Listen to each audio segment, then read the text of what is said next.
Relationship Podcast. I, of course, am joined by the lovely and talented Devon. Devon, how are you tonight?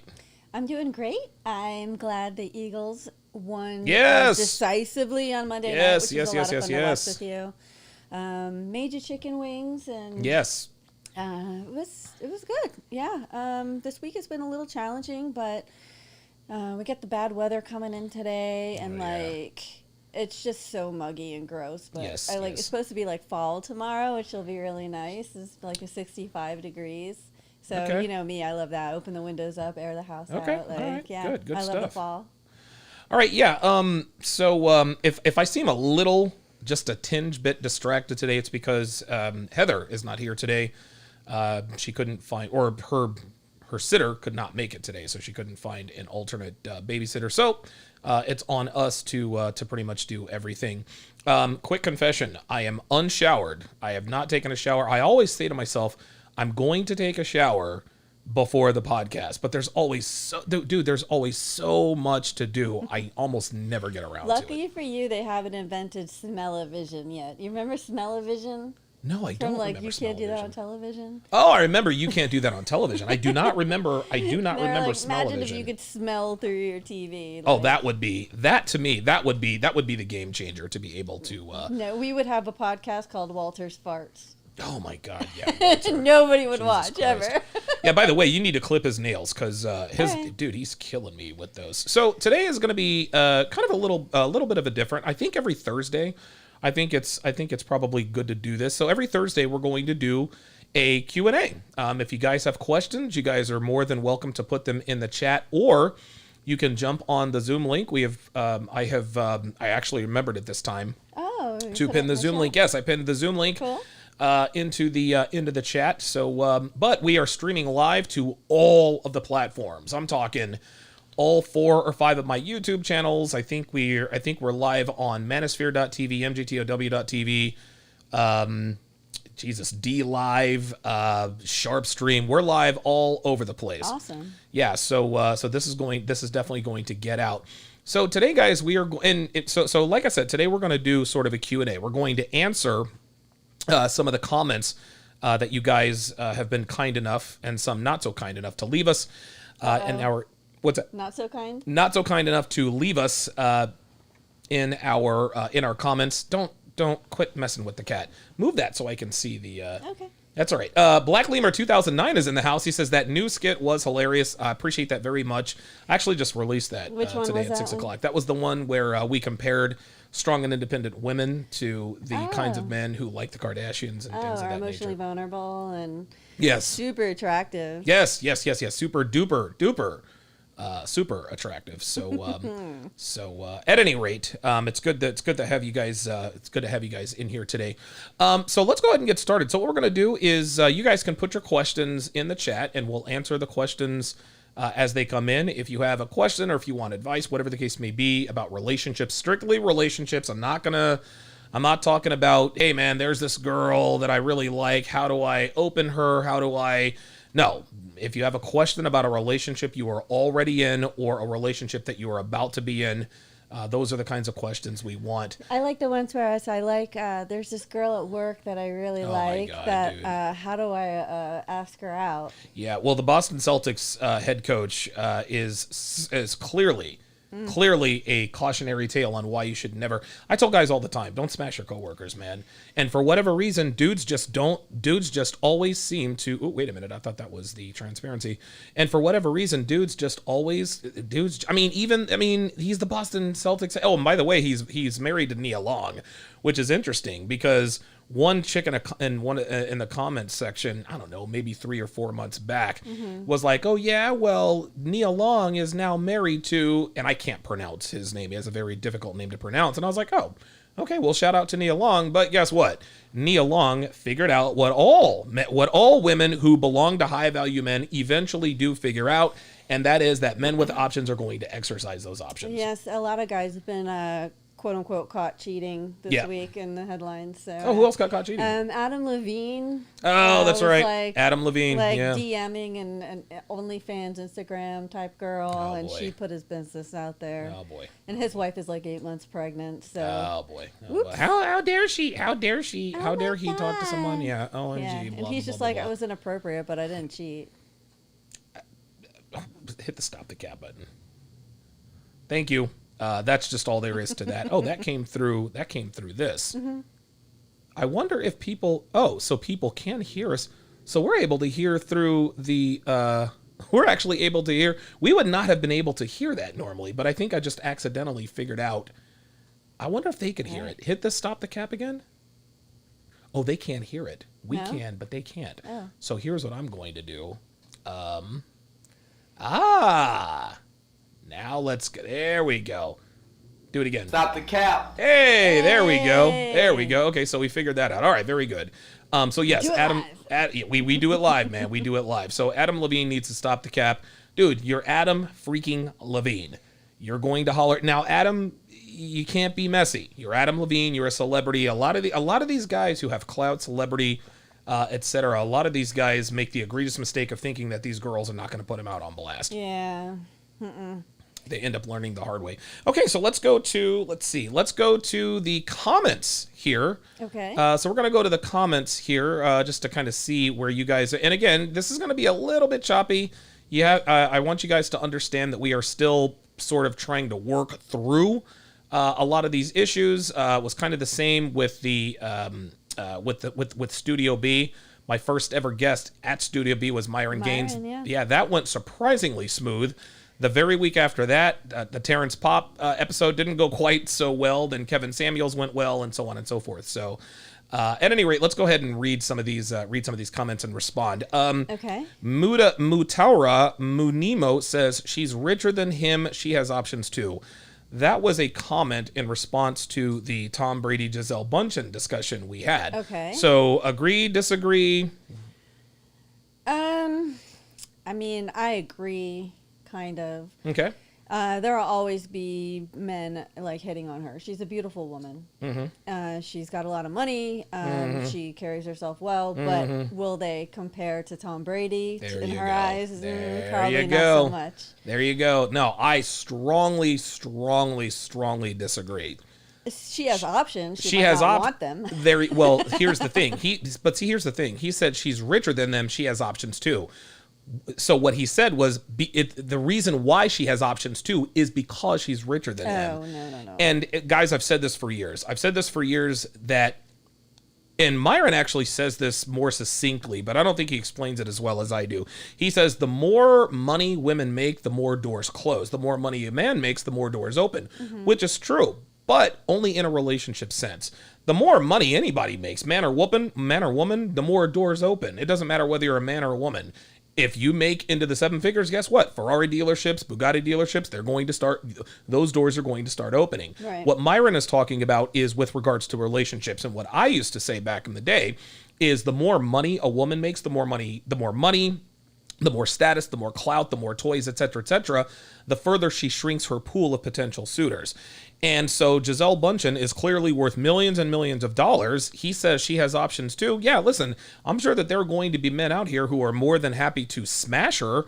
But again, she's going. If she were to divorce Tom Brady, she would literally be a 42-year-old single mother, and the baby daddy is 7-time Super Bowl champion Tom Brady. Yeah. Nobody's going to compare to that. I said she wasn't going nowhere, and she's not going anywhere. Definitely not. Do you think that the feminist type of agenda, like they try to say that men aren't emasculated if their women make more money than them? However, the truth, like it sounds good, like it's a good soundbite, like it sounds like it should be true, but it isn't still to this day. So for them to say she has options too, it's like he's swallowing the lie. Yes. Because yes, she might have options, but it's not going to be Tom Brady worthy options.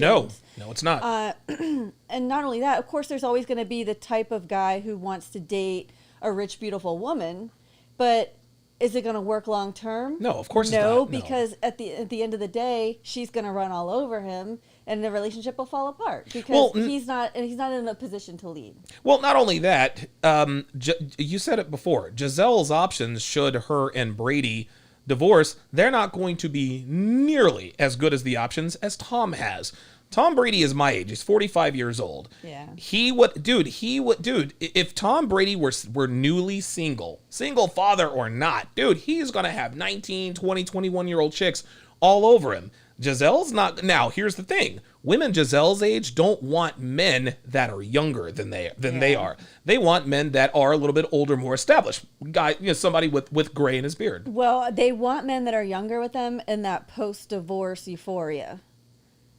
How do you mean? Because like after they first like kind of like Larsa Pippen yes. was going through. Yes. Where right when the breakup happens and that first year or two after that post-divorce euphoria, they will snag any guy who'll give them any attention. Well, see, this was what. Go ahead. Sorry, because they're going to be like, oh, these younger guys want me. I still got it, Right. So if the younger guys want me, the older guys definitely still want me. Sure. So it helps inflate their ego to get them through those tough times. And you went through the post-divorce euphoria. It lasted for 6 months, but you did too. That's why you can speak to that.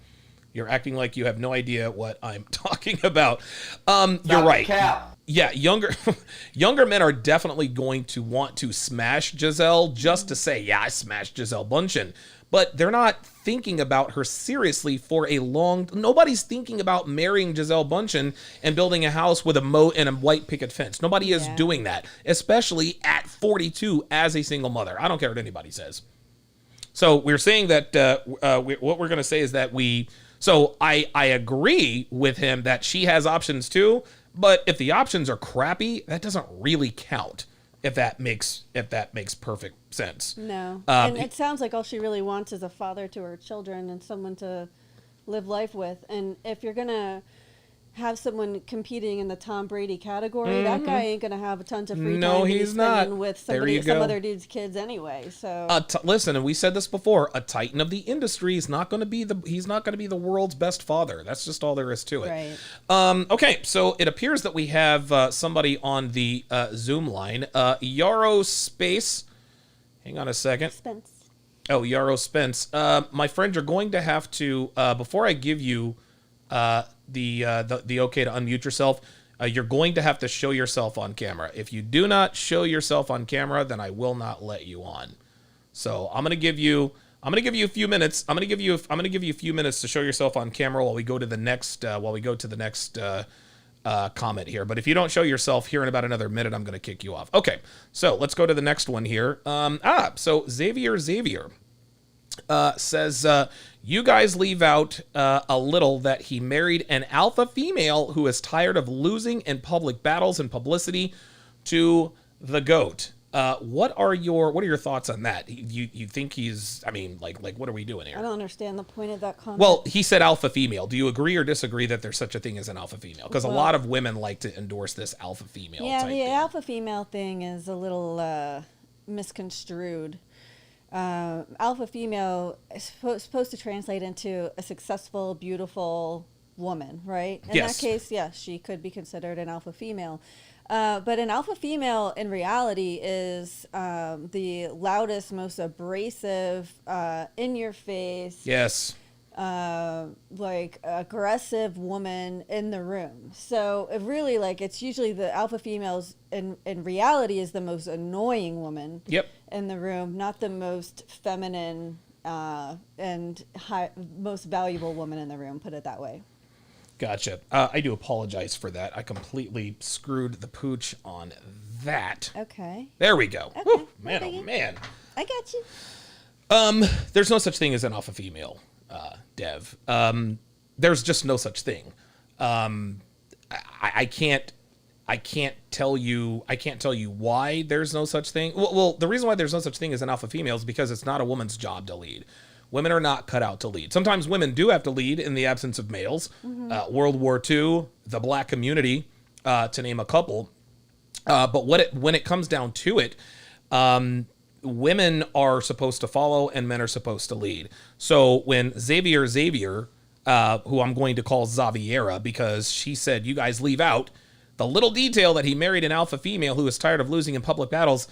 that has to be a woman, because why would Gisele be losing it? This is a marriage. They're on the same team. They're not competing. I don't understand that. No one's dogging her. No, she's not losing any wars No. going on here. I mean, if anything, I would be very surprised if she even co-signs on any of this stuff becoming public. Yes, I agree. I totally agree. So, sorry, Xaviera. I actually knew a girl. Her name was Xaviera.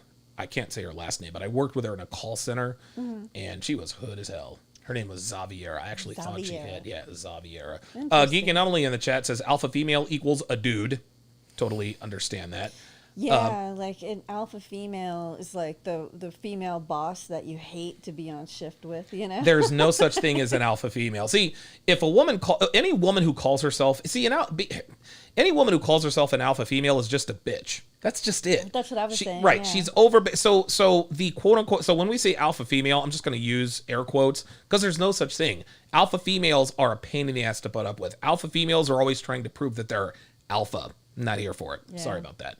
Okay, let's go to the end. The whoever that was booted because they didn't want to show up on camera. You have to ask them to turn the video. I did. I asked them to turn on the video, and he or she did not. Okay. But all right, I'm gonna put the link, the Zoom link in the chat again. It is pinned. If you guys have any questions, comments, you want to add to the conversation, etc., just let us know. I think Mike had a question. Scroll up a little. Michael Matroke. Oh, wow. Oh, boy. Mike Matroke is getting personal. Michael Matroke, let's go ahead and bring up let's bring up the super chat section. So Michael Matroke wants to know, what do you like about each other the most? Physically or, well, I mean, I don't know. Let's do one physical, one non-physical. Okay. You first. Okay. I already know what the physical is. So it's attractive. Oh, what do I like? My skin. Physically, you love my skin. Well, I like your size. Like, I like your height. I like your shoulders. Oh. Like, I like you make me feel safe. Like, so that's something that I really like. Okay. I remember when we first met, I don't know. 'Cause I was big. You say you make me feel small. That's what you said. I was just like, whoa. Yeah. Anyway, so yeah, that's what. And as far as otherwise, I like your. It's like I like it and I hate it at the same time, but like how boisterous and excitable you are. Because like the first time we watched a movie together was Finding Dory. Oh yeah, that's right. That was on the plane on the way to Hawaii. Yeah, to Hawaii, and you turned into a 5-year-old almost. Like you were just like so. Like, well, you really enjoyed yourself. Yeah, all right. And it was contagious. You know, so like it made me enjoy it even more. So. Yeah. Listen, man, that was actually a very fun flight. I will say that. My favorite physical thing about you is your ass. And it's your ass. Jesus Christ, really? Man. Yeah, 100%. My ass now or my ass 5 years ago? Your ass now definitely looks better. And this is interesting. So your boobs were my favorite feature when we first met. You have so clearly I paid for the boob enhancement, which has definitely been worthwhile, as you guys get a good look there.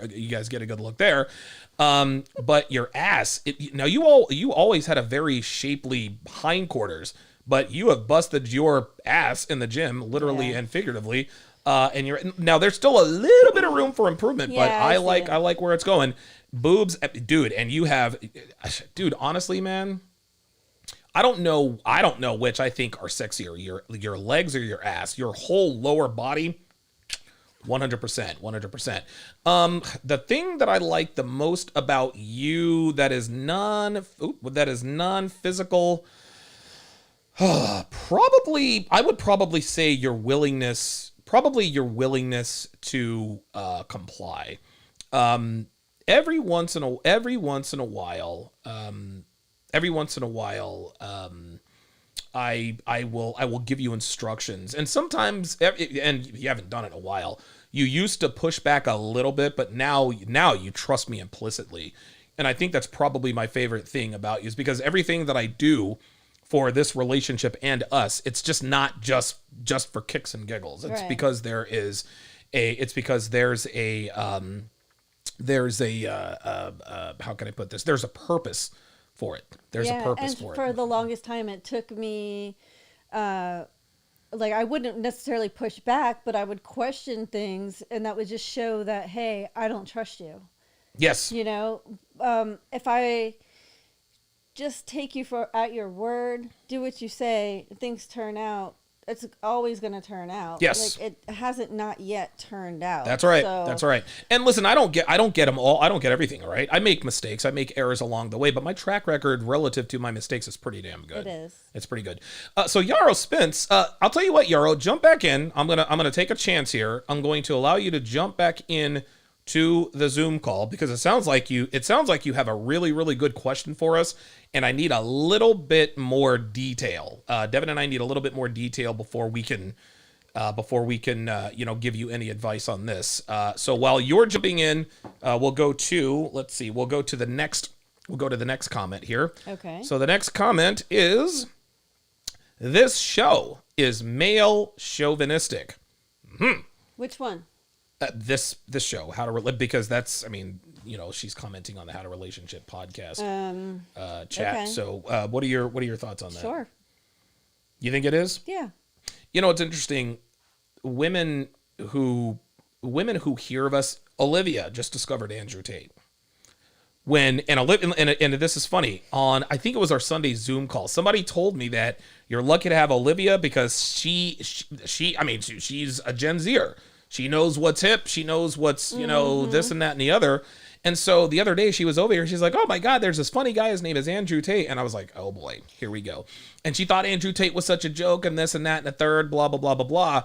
And so I had to explain to her the way they're positioning this makes him sound like a joke. But if you really listen to what he says, he's telling the truth. So people that there's a propaganda of clowning him in order to paint him in a certain way. Yeah. Yep, that's exactly right.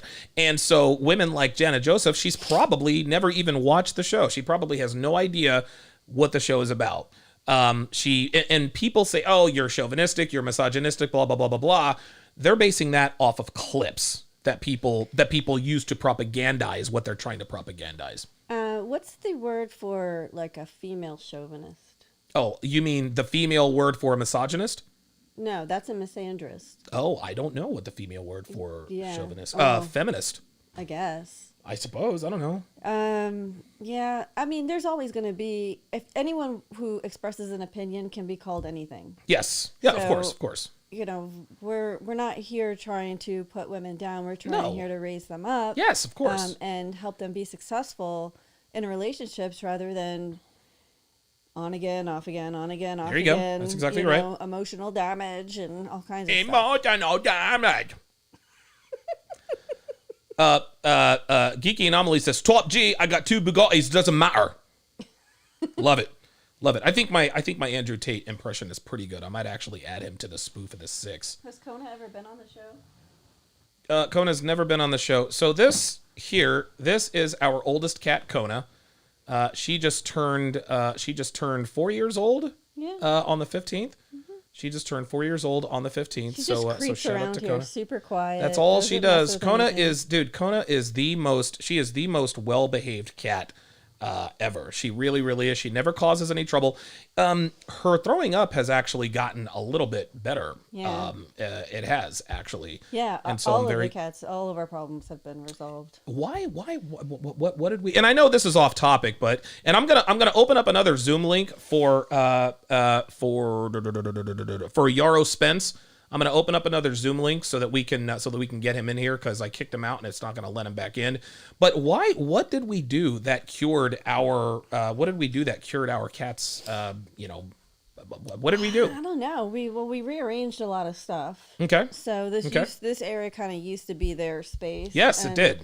Now that doesn't smell like them anymore. None Nope. of their stuff is in here. Mostly.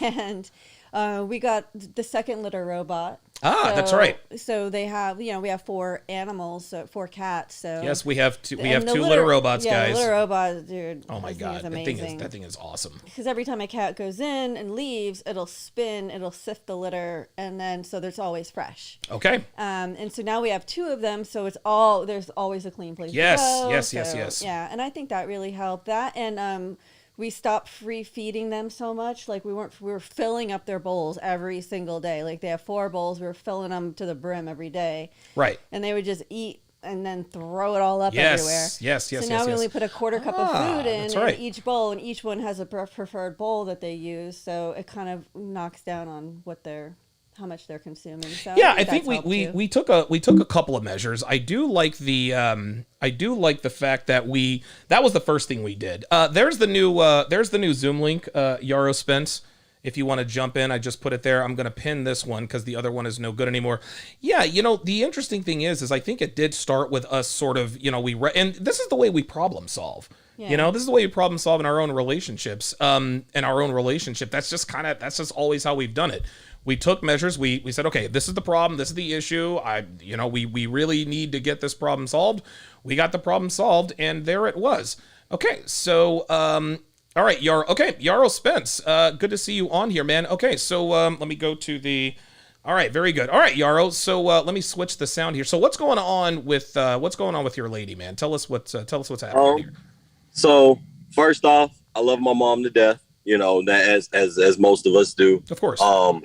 I think the big thing for me was my mom is she had me at 17, 18 years old. Like she did what she needed to do. She made six figures. She got her life together. Okay. She did what she needed to do, and she always preaches, stay out of my pocketbook. You feel me? As long as you're not in my pocketbook, I don't care what you're doing with yes, your sir. life. And for me, that I'm the oldest of four. Okay. I don't know my biological father. He was killed in Houston when I was younger. So the only person I've always had was my mom. I've always had her back. I've always been a rider, and regardless of what my mom needed, I'm always there. Okay. As time got older, a lot of the things that my mom used to tell me, like little stuff, like when I was in high school, there was this girl that I used to that I had a crush on or whatever. Mm-hmm. And she worked at Chipotle. So my mom used to crack jokes like, Spencer, you really want to get her? You gotta go up to Chipotle and ask her for some guac and chips. Okay. And she was like, just be smooth with it. So I was like, okay, cool, Ma. All right, I'm gonna do it. Went up to the school. The girl straight up got embarrassed and left. She hid in the back of the kitchen, never came out. Damn. So it happens. And she never even gave me the guac and chips. So I didn't even know that she was embarrassed. Okay. So I didn't even know she was embarrassed. So I was kind of just sitting around, and it just made it worse. Okay. Long story short, the whole next day at school, it was like, dang, man, you pulling up to her job, bro. That's creepy as crap. And, and my mom didn't have no malice in it. She was just trying to put me on game. Yeah, right. And, but little things like that was like my big gap. So I've never been like the dude to always get girls, but I've always been the guy to stay on the hustle. I can always get a shawty, but I can't never get it to where it's like, all right, let's make this an actual growing thing. It's always something. I'm like, no, you're not gonna mess with my hustle. Fast forward to kind of like what happened now.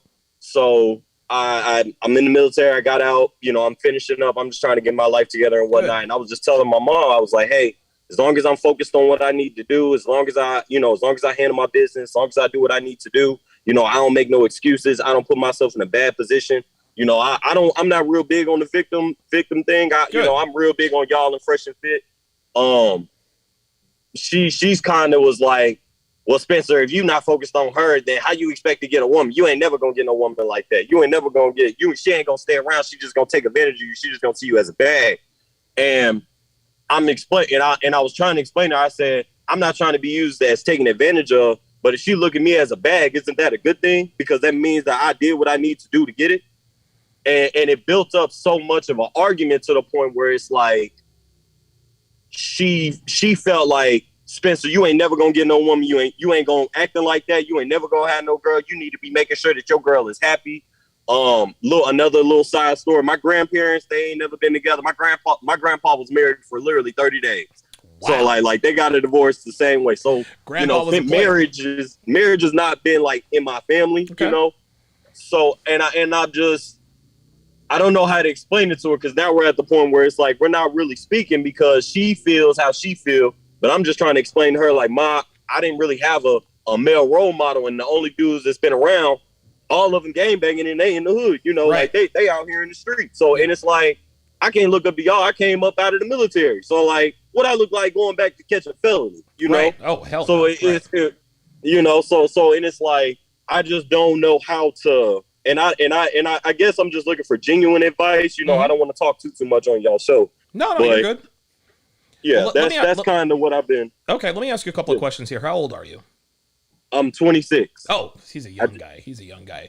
Okay, so the first thing I'll tell you, and I'll let you go because you look like you've got a few things. I just have a question. Yeah, sure, go ahead. Did your mother ever remarry? She did.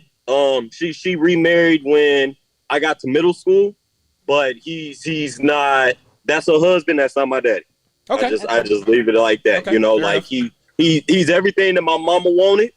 You know, but he's not the. I don't know how to really speak on that. You know, Okay, I know we got fine. people on here, but yeah, but fine. she did remarry. They've been together for like 10, 12 years. Okay. Like they've been together for a minute, but it was hell and hot water watching them go through their relationship. Mm-hmm. You know. Okay, so your contention with you, so it sounds to me like your mother is telling you, hey, you need to make your woman happy, do whatever it takes to make her happy, because if you don't do that, then a woman is never going to stick around. Is that accurate? That's what it seems like. That's ultimately yes, sir. Yes, Okay. yes. Now you know. And I like what you said when you said your mother said, hey, if she marries you, she has to feel like you get the bag. But then you said, well, if I feel like I'm the bag, doesn't it mean I'm doing the right thing? That's sort of a multi-layered thing. Who used the word the bag? Was it you or her? She did. Okay. This is when women say the bag, I think you might have to maybe ask your mother to define bag. Now, the first and foremost, I'll tell you, your mother loves you very much and she wants nothing but the best for you. So does mine. But like my mother, your mother is giving you very bad advice. And because you're dealing with modern women, you're not dealing with the kinds of women that your mother either was or used to know. And listen, due respect, your mother was divorced and remarried, so she doesn't exactly have the best track record in terms of relationships. But that's neither here nor there. I just want you to understand the context from which I'm talking about here. Your mother, women are, and this is why we tell men, especially men your age, do not take relationship advice from females, including your mother. Like you, I took all the relationship advice from my mother when I was in my 20s. When I'm getting played by a girl, I'm like, Mom, I think Allison or Stacy is cheating on me. Well, you have to let her know. You have to let her know how you feel. I would come on stronger, and they would cheat even more and eventually leave. I eventually got married. My ex-wife was acting up. My mom said, hey, you have to make her feel cherished. So I started doing chores around the house. My mother wanted to help. She really, really thought she was helping me. But most women have never dated women. And even if they did, they've never dated another woman as a man. A woman dating a woman, that can give them a little bit of insight, but not nearly as much as it would dating a woman as a man. This is why you should only take relationship advice from men. So let me ask you this. You said, if I'm the bag and a woman gets me, doesn't that mean I'm doing something right? Is that what you asked? Yes. Okay. And she kind of wrapped it up and was like, Spencer, you sound like a dumbass. You sound like a fool. You sound like X, Y. You know. Yeah. She was just like, you really about to let these girls run over you type deal. And that's where the conversation kind of got mute, you know, because I'm like, I don't really know how to respond to that. You know, I was just like, I was just trying to explain to her, if I'm doing what I need to do, and whoever my future wife is, if she wants the best out of the world, and I'm working my ass off to give myself the best in the world, she just kind of want to tag along with what I'm already working with. So I was like, okay, cool. But I don't think that's transferred over. I don't know if that's the right word. You're absolutely right. Have you got a thought on that? Yeah, I mean, it sounds like your mom is trying to protect you by hoping that these girls don't use you for whatever you're working hard for. Yeah, that's what it is. You know, not only is she giving bad advice as relationship advice, like she never had a good relationship to be a model for herself. Yeah, of course. So it sounds to me as though she finally found a guy who is willing to fall into her program, and that's why she's happy. Right. And now she's thinking that happiness is going to be look the same way for there you him. Go. Wow. When really, like, hey, she's never seen a man successfully lead a relationship, so she feels as though they both need to be on the same page and have the same everything. The same level. And that's really a recipe for disaster. What you're really looking for is a woman who's going to support you in all your endeavors. I don't speak hustle or whatever, but you want a woman who supports that and adds value to that and helps you in doing that. So if there's a difference between being taken advantage of and finding someone who's actually going to help boost you in that right direction. Even if you don't need it, it's still nice to have. And I'll tell you something else too. There's a big difference. There is a difference between a woman taking advantage of you and a woman benefiting from being with you. Here's the difference. A woman who benefits from being with you is a woman who has earned what she gets from you. If you're giving her your team, your time, your energy, your attention and your money or your resources, if you're giving that to her and she's not giving you anything in return, and a lot of guys think that sex is just, well, as long as she's sleeping with me, then that's enough. No. She's given sex to other men. What she's giving you is what she's given to all other men. She's not going to value it as much. But a woman who benefits from you is a woman who earns her place in your life. So, and I said all that to say this. I'm going to bring this back around because I know your mind is swimming right now. What are your relationship goals right now? Right now, at first I was really pressed about a relationship. Good. Military. We all want to get married young. I got out at 26. I still want a family. I want to be a dad. I want my own football team out here in Dallas, Texas. All of that jazz. Sure. It's so that I'm real big on a family, but I kind of understand, like, okay, you got to take your time. You got to build yourself up. You can't just be out here just thinking you're going to get married tomorrow. And you got to actually have something that's worth marrying, so for me, like, I'm not pressing it. It's not but I do want company. Like I do want company. And I think I've ran into, because this is, and maybe this is my issue, Don, like, and I'm asking because I haven't seen I don't really know what I should be taking as, she's doing XYZ outside of sex. Like, it could be something as small as like just folding clothes I just finished washing or something like that. Right. Is that the type of things that, like, stuff that's like more like actually helping, that's going to help me even just like in my place is peace at home? Or is it just like, okay, she just answers me back? Because I think that's where I'm trying to decipher what actually is her actually committing. Because I can get girls to text back. Having sex isn't an issue, really. Like, it's the seriousness. The other stuff. That's it. It's them investing in you. Yep. Dude, you took the words right out of my mouth. When a woman invests, so the first thing I'll tell you, the reason I asked you how old you were and what your relationship goals are was to let you know that at 26 years old, you shouldn't be thinking about anything close to a long-term relationship for at least another decade. And I know that sounds like a long time. You said, I want company. What you're going to have to learn how to do, as a man especially, is you're going to have to learn how to thrive in solitude, okay? Women need companionship. And at some point, men need companionship, but men, we can't fully take advantage of companionship until we realize what it's like to truly be alone. We hear women all the time say, well, I can't be happy with someone else unless I'm happy alone. I got news for you. Women are never happy alone. They never are. They never have been. They never will be. Men, on the other hand, are very, very happy alone by themselves. Myron and Fresh, they're out here playing the field. They're alone. Perfectly fine. Better Bachelor, Joker, he's going to be 50 in a few months. He's more than happy alone, traveling around on his bus. Before I met Devon, I was alone in Vegas, slaying hoes, doing this and that. I was very, very happy. You were anything but alone. Well, here's the thing. I didn't let these bitches spend the night. You know what I mean? Yeah. What you're talking about, caller, is companionship. I understand, and trust me when I tell you, I appreciate having someone as a companion, but I could not appreciate her as much as I do now if I did not learn how to thrive in solitude. And the reason for this is because nothing's guaranteed, because our relationship could end tomorrow. Listen, we have this great relationship and our 6-year anniversary is coming up in January, but it could end at any time. Right. It could end at any time, at any reason, or for no reason at all. So I needed to make sure that before I committed to this relationship, that I could not just exist. You need to thrive in solitude, make money, make muscles, learn game, learn frame. This is MLD. Let's move to the next part of what you said a little bit earlier. Yes, Not only that, a man who thrives in solitude is very attractive to a woman. Yes.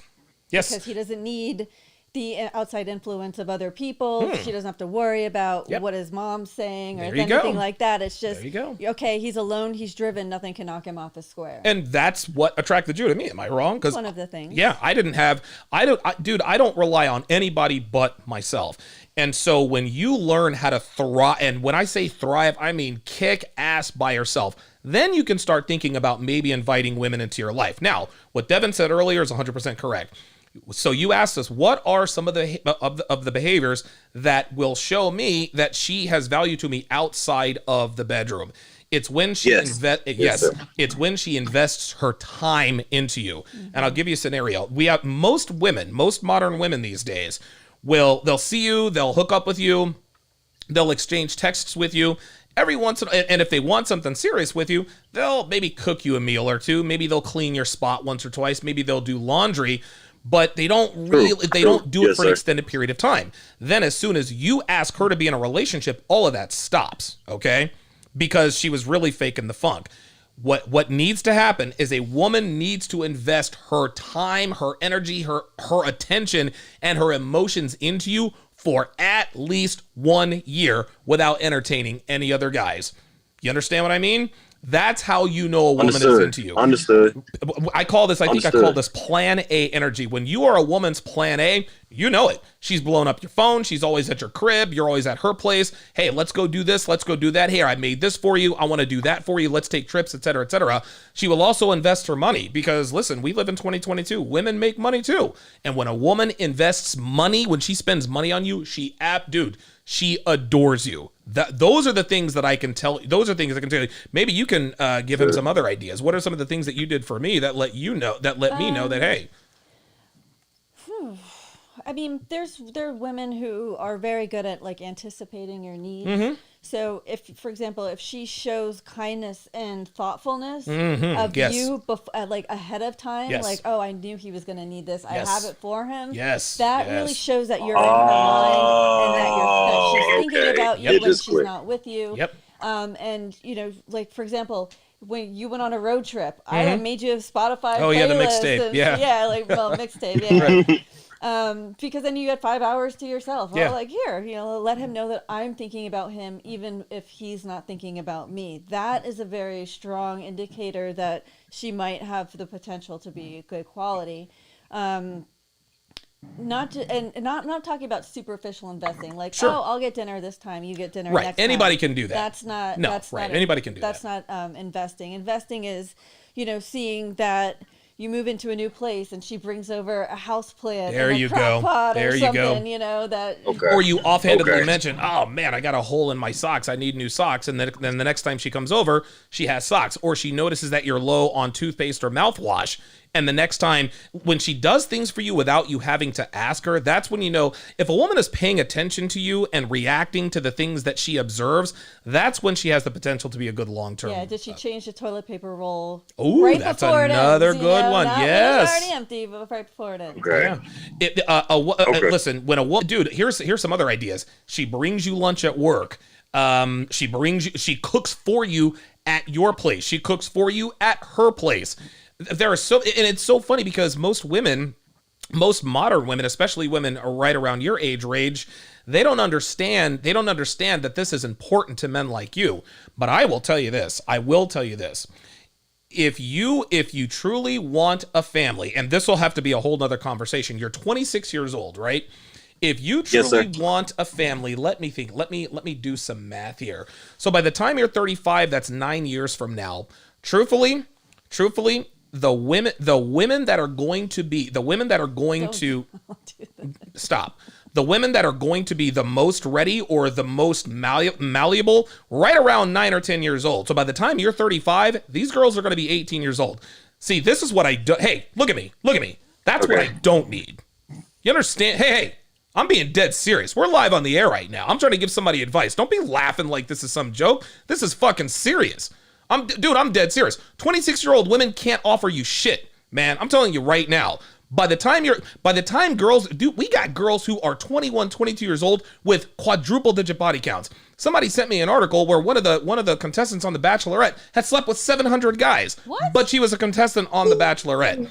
These women are getting around. So what needs to happen, you need to put yourself in position to be attractive to these young, attractive women before they jump on the Sausage Express. Then and only then do you have even a modicum of a chance to turn one of these into a wife.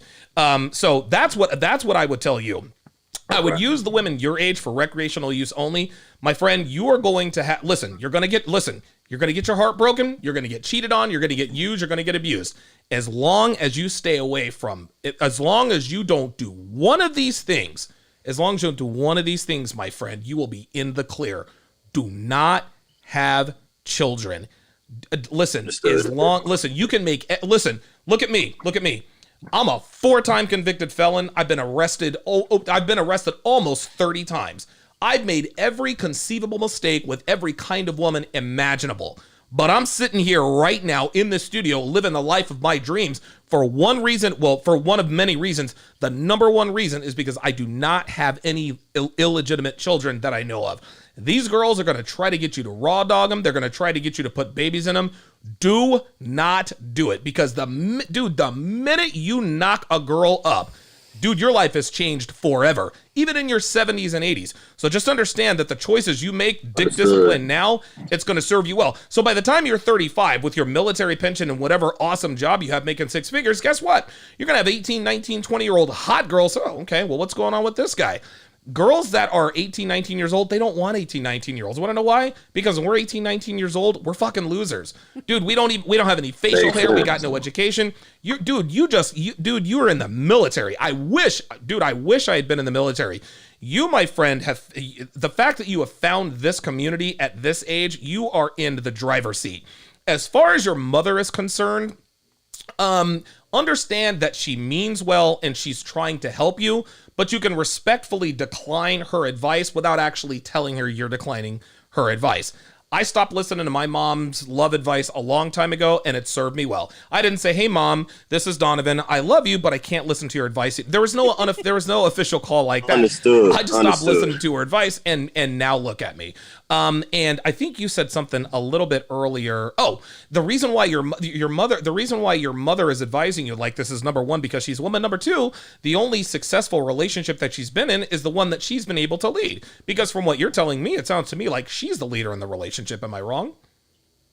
No, you're not wrong. My mama run the house. Her husband don't. Yeah. Yeah, my mom ran the household as well, and my mom and dad ended up. Now, I'm not saying that your mom's going to end up divorced, but anytime you have a woman who is leading her marriage, giving you advice, what she is going to do, like Devon said, she's going to give you it. She's only going to give you advice based on what she knows to work. Right. As far as she's concerned, the woman being the leader and the man following is the way it works for her. That works for her. That is not going to work for you. And you can always respectfully, like I said, you can, "Hey, Mom, I respectfully disagree," or you can just kind of be like, "Yeah, I know what you mean," or just tell her, "Yeah, you're probably right. I probably should do this." Then when you're 35 years old and you're walking in with your 19, 20-year-old baddie, she's going to be like, "Wow, so you took my advice and it worked." You can just look at her. "Yep, sure did, Mama. Absolutely." Understood. I'll give you the last word, Understood. Man. Okay. Well, that was it. I appreciate it. My biggest thing was just understanding. My last relationship, I was dating a 38-year-old. Okay. I think she was 38. She was born in 88. Okay. Originally my mom used to be real big on, "You gonna date an older woman. You gonna date an older woman." God. Unbelievable. And I did. She was born in 88. I was born in 96. My mama was born in 78. So she was right in the middle. God, he said 78. I'm old enough to be this kid's but and it was going well for a little bit. What happened? Why did it end? I think she cooked every day. She always made sure she was clean. She was always at the house. She always did something. But I would be lying to you if I lied to you, Don, because there was a moment where she was like, "How come you don't never post me online?" Because at that point, I kind of already knew it was just sex, and I didn't want to make it serious. There it is. And that's what ultimately it was. And when as soon as she kind of realized that, and I said, "Hey, maybe we should just end this relationship."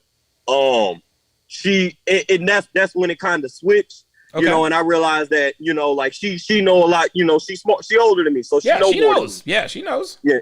And I kind of got caught, and this is for anybody out there, but in the state of Georgia and Cobb County specifically, if somebody, even if they're just if y'all are having casual sex for 30 days straight, if she can prove that she's been there for 30 days straight, you can't just kick her out. That's right. And that created and that's what ultimately led to the conversation that we had. There you go. Because I was just like, okay, my mom said date somebody older.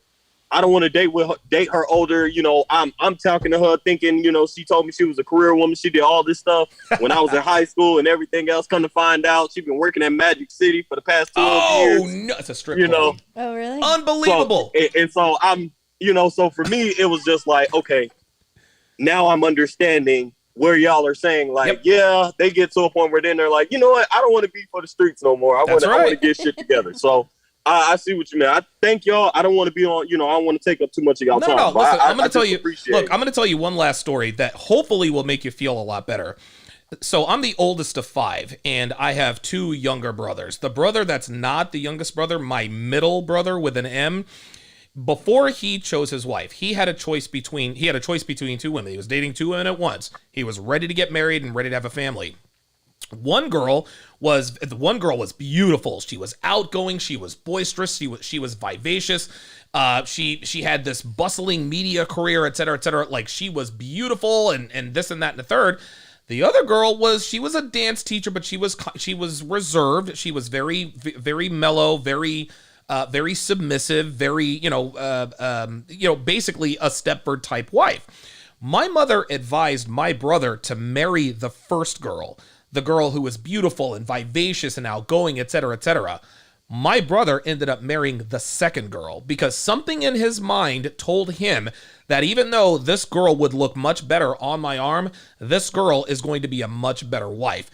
And guess what? My mother and my brother still have a wonderful relationship. My mother wanted him to choose. This is not even somebody he dated. This is someone he married, and he is still married to her to this day. They have 2. Oh my God, his kids are freaking cute as a button. Oh my God.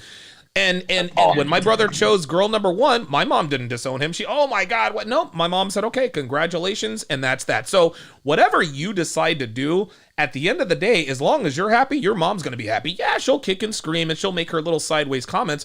But in the end, she is your mother and she wants you to be happy. And if what makes you if a girl makes you happy, eventually she'll have to come around and accept that. So I'll just leave you with that. I'm sure. Thank you. Thank you so much. Man. I appreciate both of y'all. No problem, man. Thanks for chiming in, brother. Very, very good. So what did you think? What did you think about our friend there? Yeah, I think this is happening more and more and more with single motherhood, single mother households. Yeah. It's unfortunate because I kind of had a feeling that she led the relationship when he said that his stepdad is not a father figure, not. Yeah. He didn't have much to say about him at all. He was like, I'm not going to speak on that. Nope. Right. But he's been his father for almost half his life. Sure. So you would think that if the mother wasn't leading the relationship, she would be, okay, this is your dad. He would have more of a say because the father leads the home. There you go. Regardless of biology, so to speak. So that was an indicator to me that it's like we talk about with Kevin Samuels all the time. Mm-hmm. Would you let your boyfriend or new husband spank your kids? And they're always like, hell no. Yeah, right. So that right there was pretty obvious to me. I think one question that Kevin always asked that used to always get him: would you want your son to date or marry someone like you? Yeah. And that would always get them. I think this guy's mother would probably honestly be like, yeah, I would love for him to marry someone like me. And she would actually believe it, but that's not something you should do. You were on point. You gave really, really good advice when you said that his mother only saw a successful relationship from her vantage point. I never ever would have thought about that. Yeah, because he had mentioned that even his grandparents weren't together. His grandparents. Yeah. So if your grandparents aren't together, then your mother obviously didn't have an example of a healthy, there you go, successful relationship in her life. And her first mate or choice or whatever, mother or the father of her children, she's not with him anymore. Yep. So that could have very well have been a male-led relationship that she just couldn't handle because she had never seen that before. Wow. Yeah, it was foreign to her. Yeah. So she didn't know how to function. Yeah. Yeah, single motherhood gets a single motherhood. Let's get into the super chats here. Shout out to Quincyology. Welcome to Chat Privileges. At Quincyology to welcome him, I presume, to Chat Privileges. If you would, Quincyology, put your age and location in the chat. This is how we build like-minded local communities. Shout out to JBellies11 with the $2 super chat, says, this is gold. Shout out to Manosphere Highlights Daily. Love that dude. Shout out to Quincyology with the €20 super chat. Appreciate that. Geeky Anomaly with the $2 super chat. This is wise stuff. He says, remember, men, your load is worth $250,000 per shot. Your thoughts? For women, it's Oh their my God. whole life. It's their entire life. Oh my Yeah. God, exactly. You can put a price tag on either one, so just don't be reckless. No, don't be reckless. Dick Discipline. That dude's got a lot. Dude, that dude is 20. He's 26, former military, good looking guy, good head on his shoulders. Man, oh man, I'm envious of that dude. I could tell. I was like, dude, oh my Man, God, I wish I we could do it. places? Oh my God. Here's the thing. He said, yeah, I dated an older woman. She was born in 88. And I'm like, wow. His mother was born in 78. I'm like, oh boy, I was born in 77. I'm old enough to be this kid's mom. Dude, yeah. It was a kind of tripped my brain too when he said 88 and I'm like trying to do Wait, math. did he mean 60? No, we're officially older now. Oh well. Okay, so With let's age comes wisdom. yes, and wisdom. And a lot of mistakes. and yes, lots and lots and lots of mistakes. Let's go to the next chat here. Ava says, yes, there are vows that are against cheating. The controversial vow was the wife's vow to obey, which didn't apply to the husband. What are your thoughts on that? What do you think Ava's trying to tell us here? The wife is to obey the husband. The husband doesn't need to obey the wife. Right. I think it always frustrates me. It makes me laugh and it makes me angry that there are so many women, and this is almost always black women. Their rebuttal is, yeah, but that goes for men too. Women shouldn't sleep around. Well, neither should men. Bitches ain't shit. Well, niggas ain't shit. Every argument, every point we make that they agree with, they always counter with, yeah, well, that goes for men too. Men and women are different. Well, I mean, if she really wanted to have an argument, you could pull up the 10 Commandments and say, thou shalt not covet my neighbor's wife. Oh my God. Right? And that specifically says men should not choose or go after women who are taken. So, I mean, let's mince words here. This isn't theology. This isn't philosophy. This is just reality. Well, what she's trying to say is that the controversial part was that the wife was supposed to obey the husband, which didn't apply to the husband. You can't obey each other. There's only one captain. Yeah. There's one CEO. There's one pilot. There's not a pilot and a co-pilot. This ain't American Airlines, okay? Mm-hmm. There's only one captain. There is no co-captain. There's no associate head coach. You ain't Danny Ainge or whoever the associate coach is for the Celtics is now the main guy. No, there is a leader and a follower, Ava. Yeah. Obeying your wife does not apply. You know, it blew my mind when you told me that the pilot never pilots, the co-pilot pilots. The pilot is there in case the co-pilot messes up. Yeah, what I was talking about, quick story here, is so I read a book called Outliers, and in Outliers, and pay attention, guys, because I'll bring this around. There was a chapter in the book called the Power Distance Index. The long and the short of what the Power Distance Index is, the Power Distance Index in the United States is very small, okay? We can criticize the president. We have access to the president via Twitter, blah, blah, blah, blah, blah. Right. The Power Distance Index in countries like, say, Cuba or China or Russia, very, very wide. You can't criticize their leaders, otherwise you turn up missing or your family, whatever the case may be. Mm-hmm. You understand the difference. Japan Airlines, I think back in the 1980s, don't quote me on this, they had a string of plane crashes. Planes were crashing a lot more frequently than they should have. And so they hired an outside consulting company to come in. Okay, why are these airlines? Why are your planes crashing so much? And so what they did is they listened to the little black box of one of the crashes where the plane just flew right into the mountain. The pilot who was flying the plane, so the co-pilot is, hey, look, man, this cloud cover. could make the mountains hard to see. The pilot who was flying the plane, the more experienced of the two, kind of shrugged him off and said, "No, I got this," etc., etc. And so 15 minutes later, they crash into the side. So the pilot wasn't listening to the subordinate. The pilot was not listening to the subordinate. Gotcha. So, and this is a little... No, I'm sorry, Varun, you're right.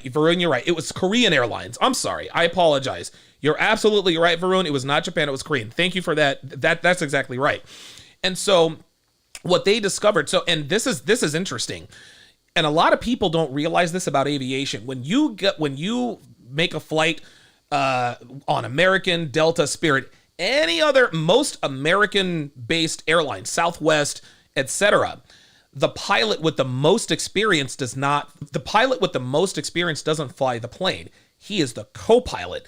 The pilot with the least amount of experience and the least amount of flight hours actually pilots the plane. That way, when the co-pilot gives a suggestion, the pilot listens because the co-pilot has more experience in the air than the actual pilot. That makes sense. I had it a little backwards. Well, no, I understood exactly where you were coming from. The way that works in relationships is the man is always supposed to fly the plane, right? The man is always supposed to fly the plane, but every once in a while, I do have to give the reins over to you if I'm busy doing something. Right. But before you make any decisions, you come to the pilot. You understand? So this isn't, and again, and I've talked about this before. This isn't a partnership. This is a relationship, and relationships have a hierarchy. And hierarchy, there is a pecking order. It is me, and then there's you. Sometimes I will bequeath some responsibilities onto you, but you're always asking me, "Hey, you said to buy X, Y, and Z. Should I do A, B, and C?" And I'm like, "Yes, go ahead and do that." Right. What are your thoughts on that? Well, I think the hierarchy is a good example of any high functioning government, corporation, Yes. Any successful entity that gets things done has a hierarchy. There is always someone in charge. There has to be. And that doesn't just flip flop all the time. No. Nope. It's not like, "Oh, well, you feel like being in charge today? Nope. Okay." Mm-mm. So I think that is an apropos way of putting it. Absolutely. Very good. Yeah. So the controversial vow was the wife's vow to obey, which didn't apply to the husband. It's not supposed to apply to the husband because just like you just said, there can only be one leader and leaders are not interchangeable. Right. Because if leaders are interchangeable, then you have no leaders and nobody respects the leadership of others. Okay. Let's go to the next comment here. Okay. Nameless Curmudgeon says, "I listened to every word, but I spent the entire podcast admiring Devon's calves and watching the cat." So I guess you have sexy calves. I guess now. so. Flex. Well, hold on. Let's go to the bird's eye. All right, go ahead. Flex the calves. Yeah, your legs are freaking fantastic. Like you have some sexy legs. Like you really, really do. Well, they're very sore today. You notice that I don't comment when you tell me how sore you are. I know, because you don't care. Well, I care, but I don't want you to get into the habit of bitching and moaning about... there's a comment in here. Let's look at the... So this is funny. Somebody said... Sean Williams says, "I wonder if it's just time to import a wife from South America, Eastern Europe, or East Asia." No. If you want a South American, Eastern European, or Asian wife, move to South America, Eastern Europe, or Asia. If you import a wife, Mr. Williams, that wife is eventually going to fall prey to everything around her. And it's interesting.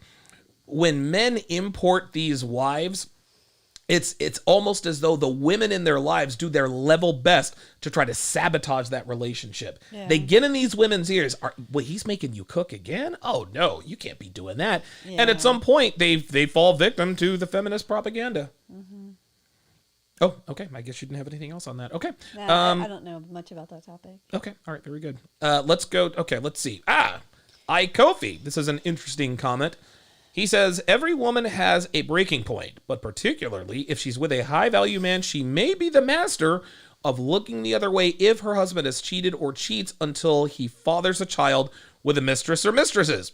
Even then, although the percentage drops, some wives even remain married to the man even after her husband has fathered a child or multiple children with other women, namely Rita Marley, Bob Marley's wife." Mm-hmm. What are your thoughts on that?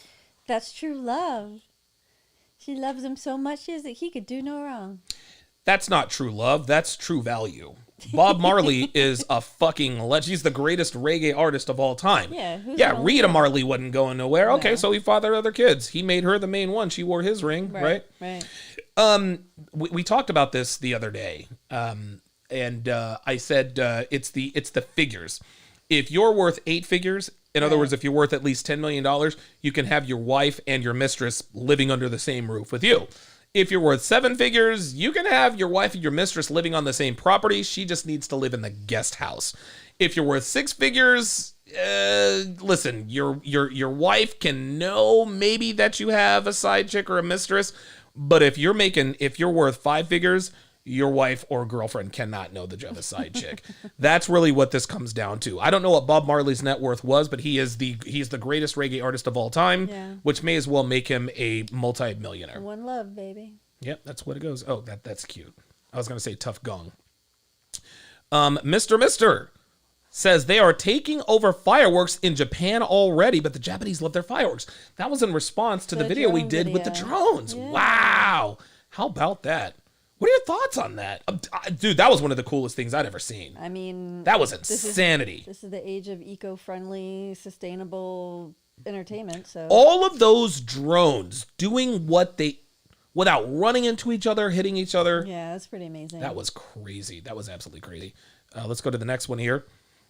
Sharpe, you have a pretty girlfriend. Well, that's cute. What do you say to that? Thank you. Appreciate that. Very nice. Marcus Laguna says Devon is hot. Well, how about that? Thank you. Oh, wait a minute. Marcus Laguna says Devon is hot. Shadow Dancer says she's the only reason I watch this podcast. As Devon gets embarrassed. This is why... Because of my sense of humor. Well, this is why I show you these things, to lessen your itch to go get validation from other people on social media. I try to share these things with you just to let you know, hey, other men do find you attractive. And should you want to shoot your shot at one of these? I need, baby. Oh my God. Good answer. Very good answer. Let's go to the next one. Scheduled, that's interesting, says, why do you know Jigglypuff though? So the reason I know who Jigglypuff is, and Jigglypuff is a Pokemon, is because I used to watch, when I was in my late teens, early 20s, I used to watch this awesome cartoon called The Adventures of Batman. Hang on a second. Oh, no, never mind. Called The Adventures of Batman and Superman. And there was this one crazy commercial that Robin, and it was like another realm. There was Batman, and then there was Kid Robin. He was Robin, but he was a kid, Teen Titans. Okay. And so Tim Drake he's in his bed. He's like, Bruce, read me a story. He's like, I have got to go fight crime. He's like, read me a story, read me Jigglypuff. You guys could look this up on YouTube. He says, Jigglypuff. He's like singing it in the Batman uniform. So I thought that was actually pretty funny. That's the only reason I know who Jigglypuff is. I thought Jigglypuff was that weird feminist meme. Oh, you mean Big Red? No, the purple hair girl. I think was yelling at Milo. Oh, Milo Yiannopoulos. I don't know, something like that. Oh, that could be it. Oh. I'm not really up on my... It's been a while. Up on my memes. Yeah, okay, very good. Let's go to the next one. Yeah, that's how I know Jigglypuff scheduled. I like the name, though. Let's see here. Phil Cerna says, why are you out of shape? Put in the work, mister. The reason I'm out of shape is because I got lazy. Bottom line. That's it. I got lazy. And within a few months, I'm going to be in the best shape of my life. Listen, man, contrary to popular belief, us Manosphere red pill guys, listen, we're human too. We don't have it all together all the time. That's just how it is. Listen, man, I got lazy. I got out of shape. I'm still not good at time management, as you probably have already discovered. But listen, man, I got lazy, got out of shape. I got really, really busy, and I just didn't prioritize working out. Lazy is not the word I would use for you. I would say that your time got distracted by other priorities. But at this point, it's just a matter of your health is your number one priority. Period. It's time to Yeah, I don't. Yeah, I guess you're probably right. I'm not. I've never ever been lazy. I'm not afraid, dude. I work. Jesus Christ, I probably work longer hours than I should. Yes. But what it comes down to is just my lack of time management, man. I've really I've almost gotten it dialed in.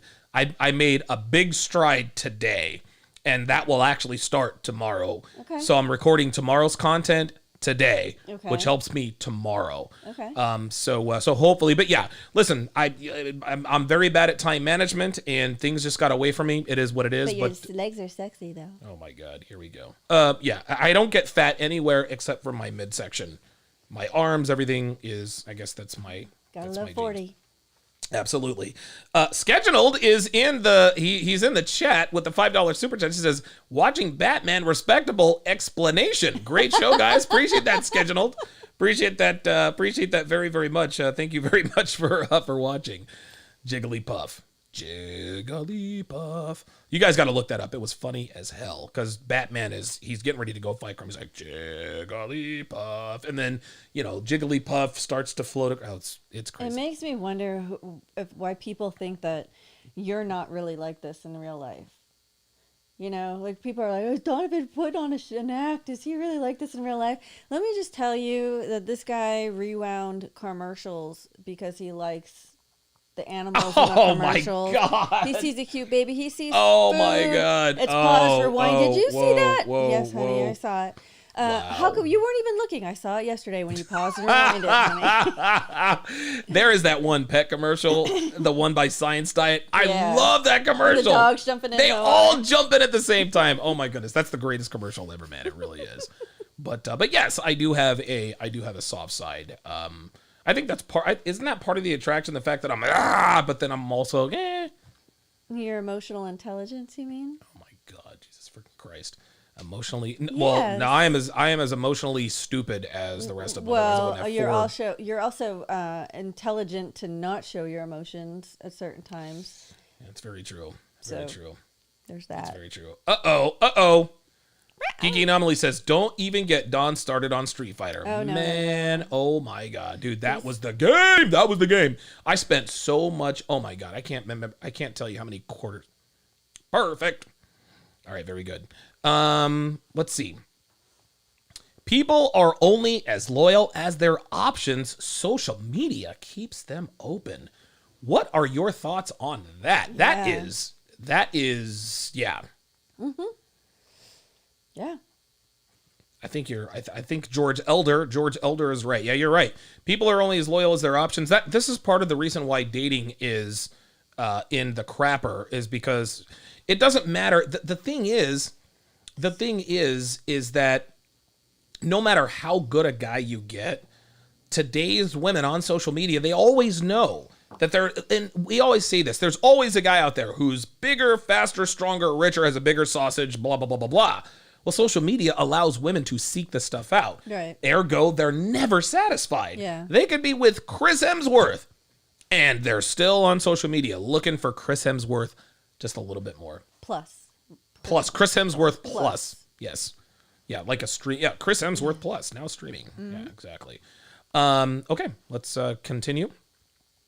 Omar Lara says, the, quote, most hated Donovan Sharpe, ladies and gentlemen. I guess he's probably privy to all of the hate that I've received. You guys have to understand that most of my hate comes really from one direction, from one source.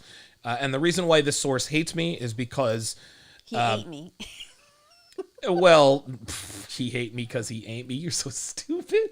There you go, trying to be black again. He hate me because he ain't me.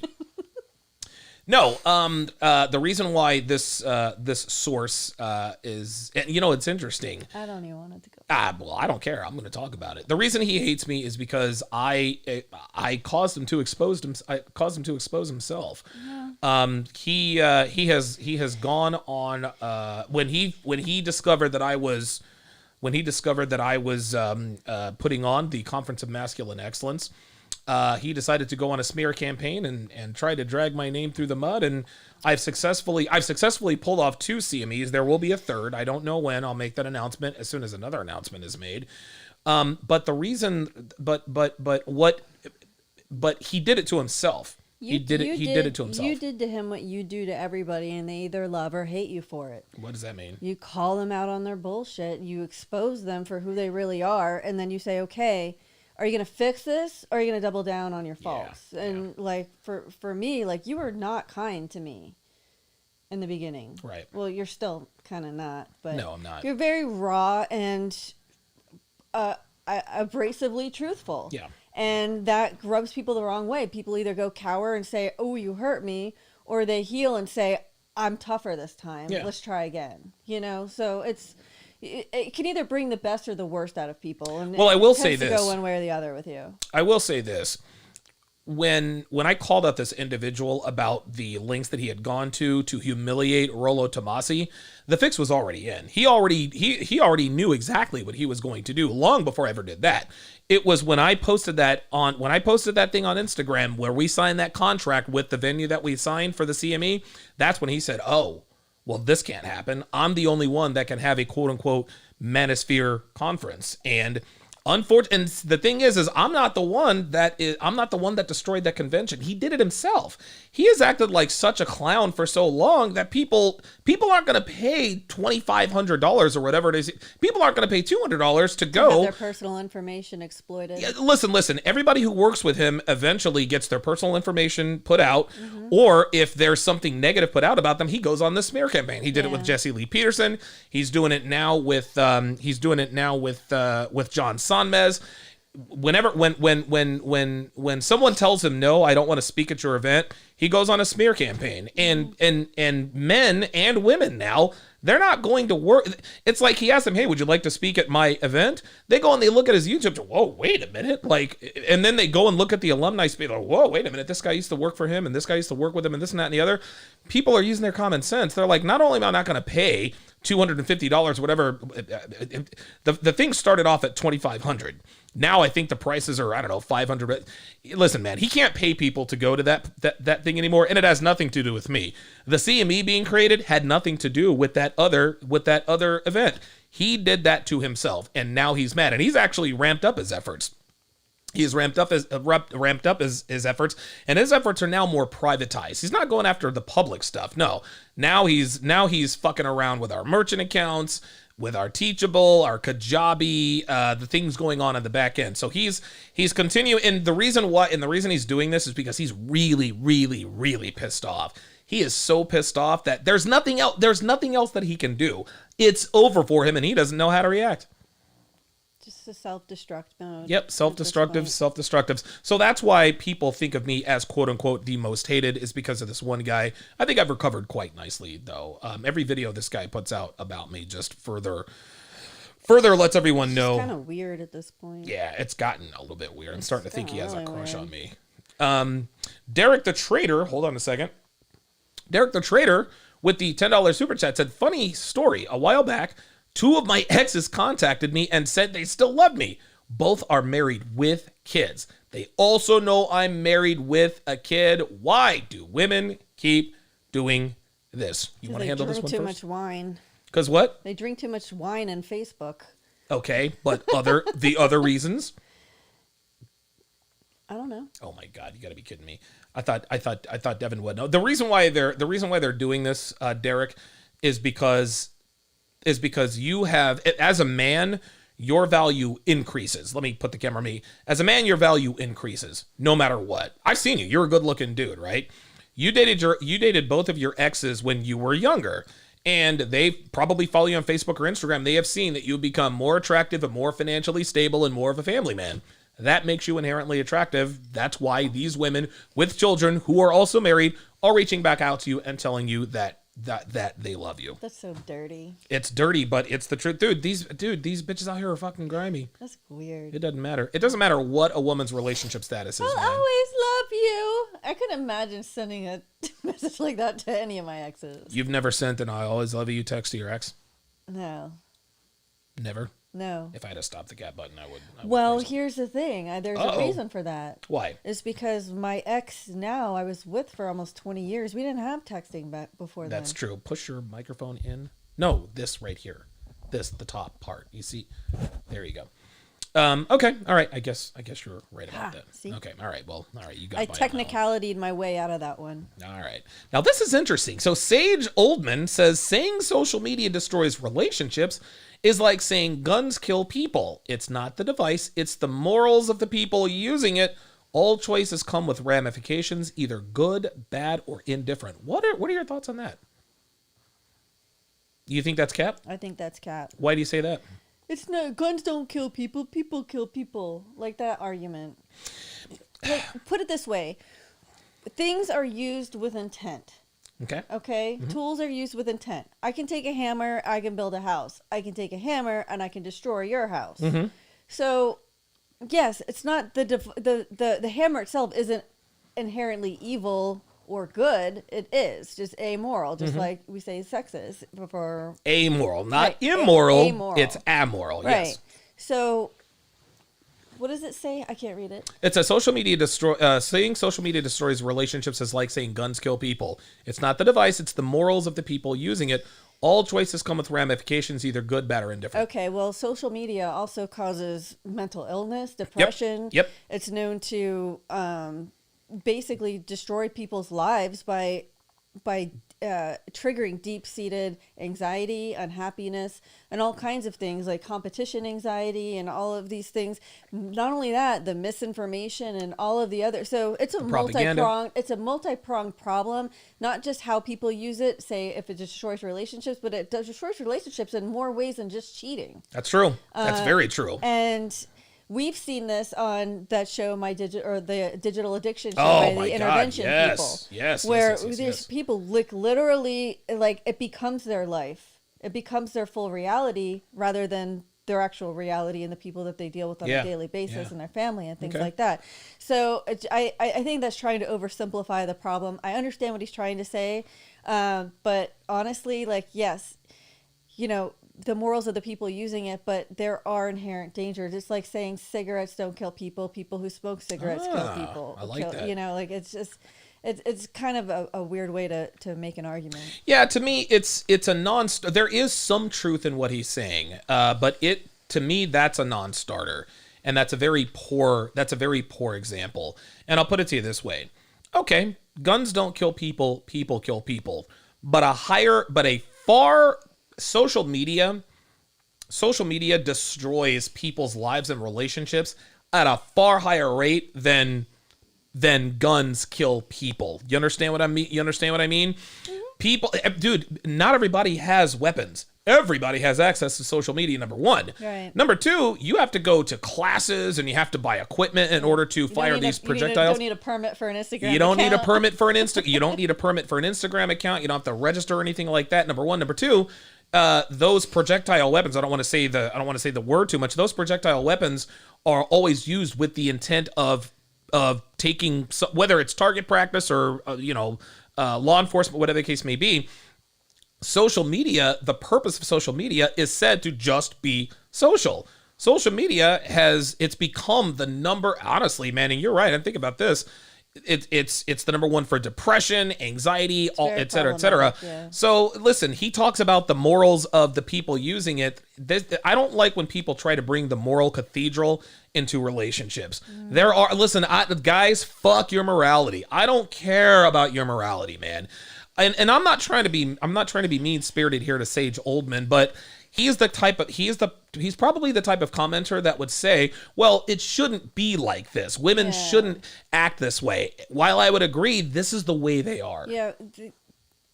Morality should govern people's behavior. Yeah, but it doesn't.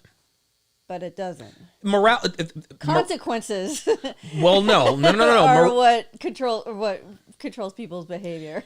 Consequences control people's behavior.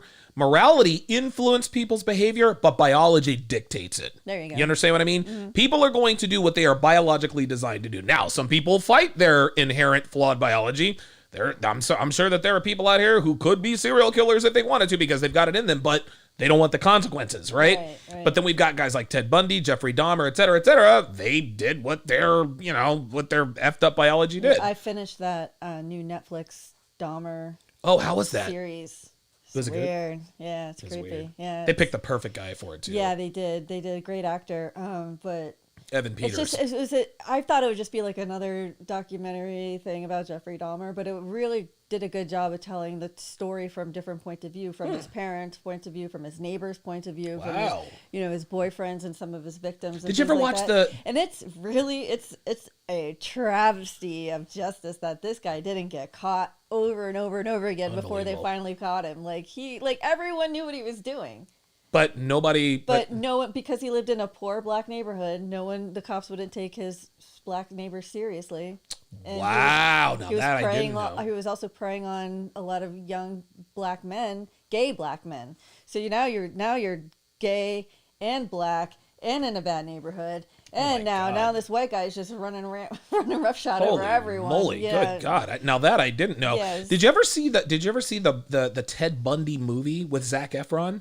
Yeah. That was really well done. Who else was in that movie? Haley Joel Osment, the kid from The Sixth Sense. I See Dead People. Yeah, okay. Yeah. He has not aged well. He's not as cute as he used to be. Not as cute as he used to be. Macaulay Culkin. Ugh. Oh God, he looks like a weirdo. Oh, and Sean Astin from Goonies. Yeah, but he looks like an adult. Yeah, well, I don't know. Okay. I just, I just finished watching Lord of the Rings, all the Lord of the Rings movies again. Yeah. Wow, he came a long way from Goonies, because I was like, oh my God, he's so cute. One-Eyed Willie. Yeah, right. Remember, everybody had a crush on him because of One-Eyed Willie. And now I'm like, ugh. Said Sean Astin. I don't know. He kind of grew up in Rudy, but Derek the Trader with the $10 super chat says, Donovan, based on your experience, what percentage of women are, I imagine he's saying, sexually loyal to their men? I don't know, maybe 25%, and that might even be a generous number. I think it's generational. Okay, well, based on us being in Generation X, then yeah, definitely 25%. Yeah, 25%, and that might even be a conservative, a liberal number. Double D, $10.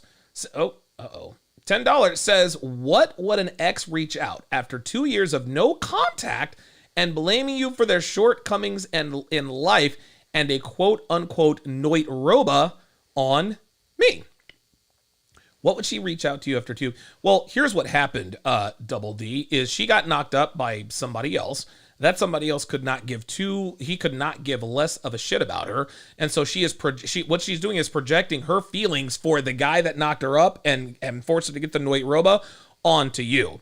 And the reason why she reached out to you is because she knows she can talk to you in that way. She knows that you would take an earful. The guy who actually knocked her up, he probably would put hands on her if she were to talk to him the way she talked to you. Yeah. What do you think? Emotional punching bag. Yeah. Sounds like it's just an easy target. Yeah.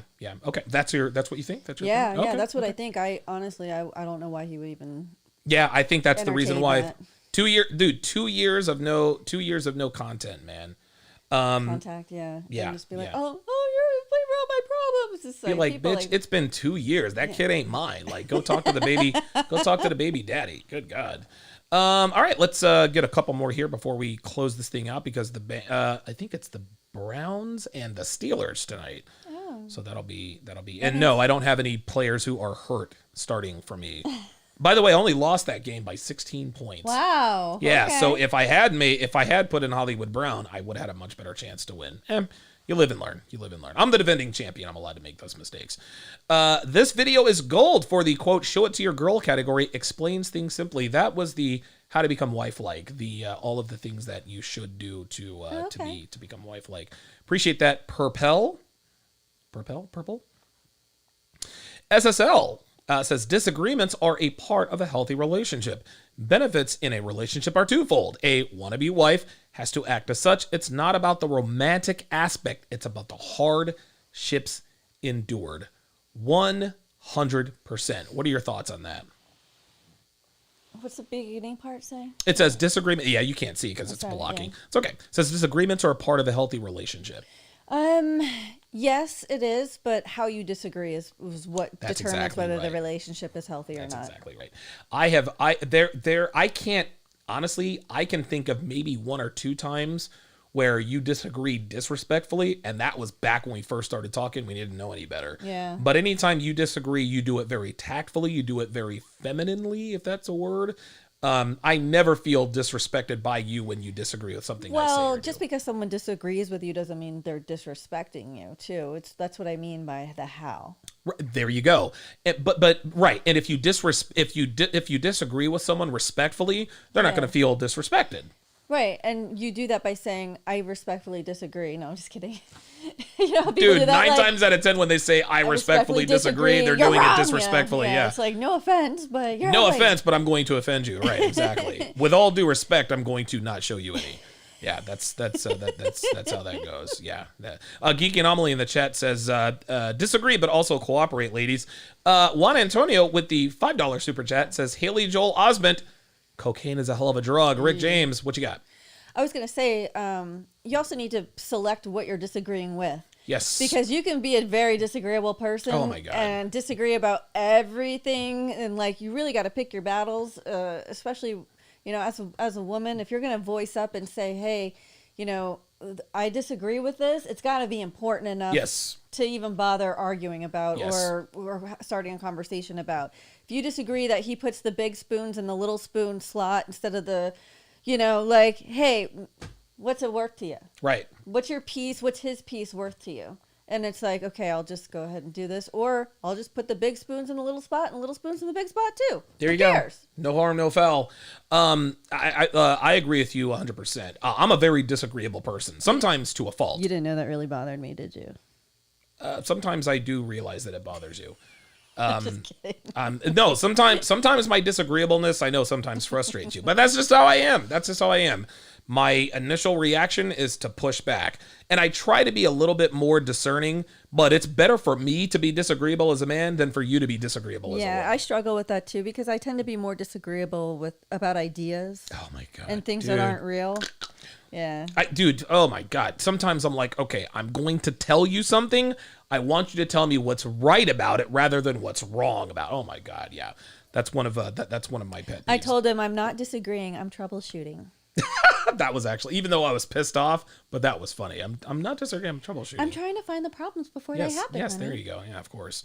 Let's go to the next one. I'm 26 years old, and I learn a lot here from Professor Donovan at the University of How to Relationship. Appreciate that, Omar. Appreciate that very much. Spark Pine says, one of the realest ladies I've ever heard. Oh, cool. Well, isn't that nice talking about you? Yes.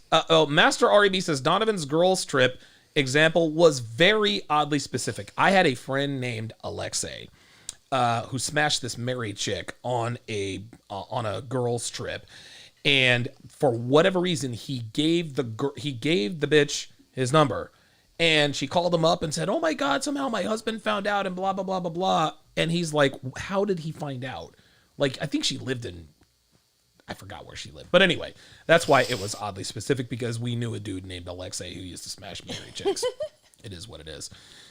Big Sky says, gentlemen, before you call the woman in your life your wife, check the laws of the state you live in. I live in Colorado. If I had ever called a woman I was living with for 8 years my wife in public, and people had a reasonable explanation of that being true, I could be considered legally married under common law marriage. I made damn sure that I always called her my girlfriend, and if anyone referred to her as my wife, I corrected them in short order. You got to check your laws. Your thoughts? Yeah, I mean, not much to add there. Yeah, no, I mean, you know, people are going to bend reality to fit their will. Yep. So you got to protect yourself.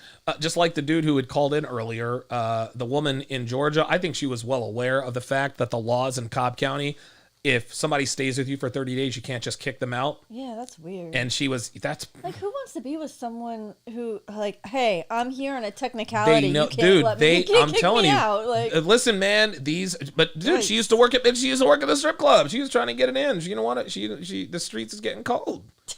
The streets was cold. So, you know. Last but certainly not least, Norwegian Goddess says, it's not complicated. Both men and women are called to submit. Men to God and women to their husbands. I don't see a lot of God-fearing men submitting to God. And according to your logic, women are followers. And I would agree. So until men start being the leaders they were supposed to be, you will not see a change in women who feel like they need to lead because the men are lackluster, snapping their fingers, saying they deserve a feminine, submissive woman. No, it starts with you. It's life. It's not fair. Grab your bootstraps and get going. We got work to do. There are plenty of guys out there that don't want to lead a relationship. They don't want to be in charge. They don't want to be responsible for everything, the health of the family, the financial health of the household. A lot of guys out there are saying, oh, you want to lead? You want to be the boss? Go for it. You know, I'll just be along for the ride, do what I enjoy doing in life, and you can worry about all this other stuff. Like, there are a lot, especially Gen X, Gen Zers that are like that. They're just like, you know, they don't leave their parents' house till they're 30 years old and then want a woman to just go ahead and make sure all the bills are paid and everything else, and they just do the bare minimum to get by. This is bullshit. Norwegian Goddess is a black woman. I'm 100% certain of it.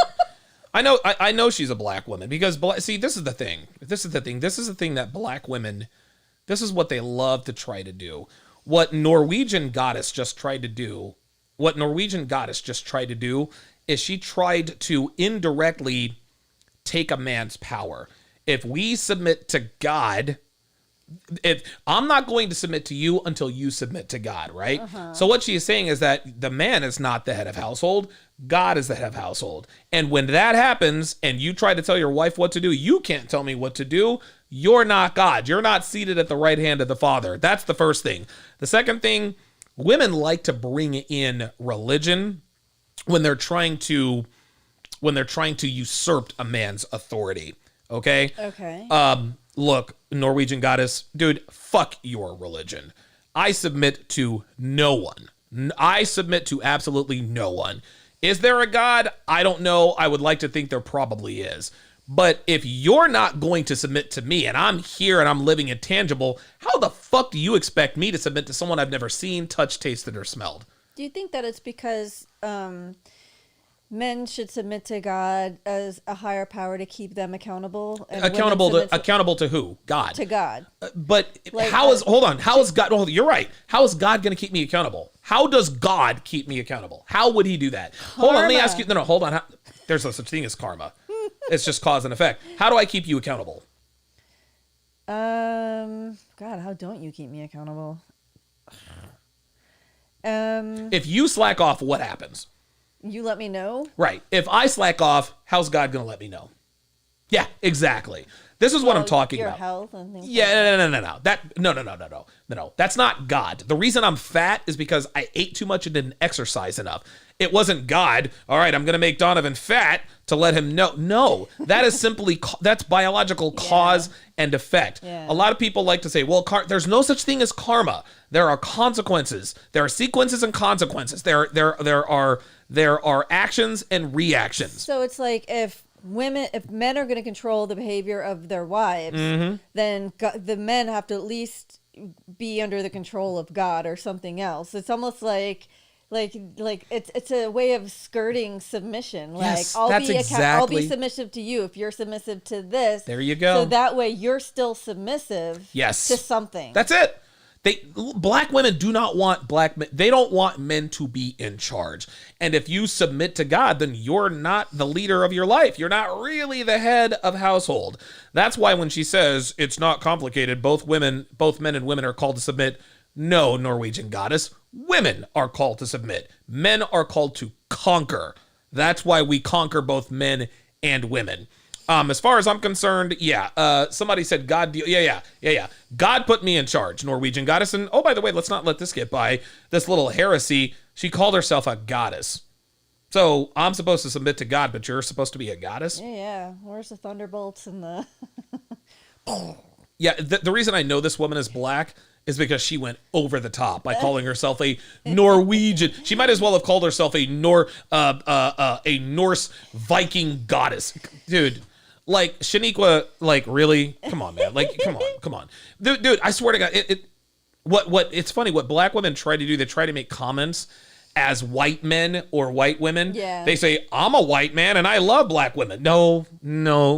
You're a black woman trying to prove a point by lying. Get the fuck out of here. Final thoughts on tonight's show.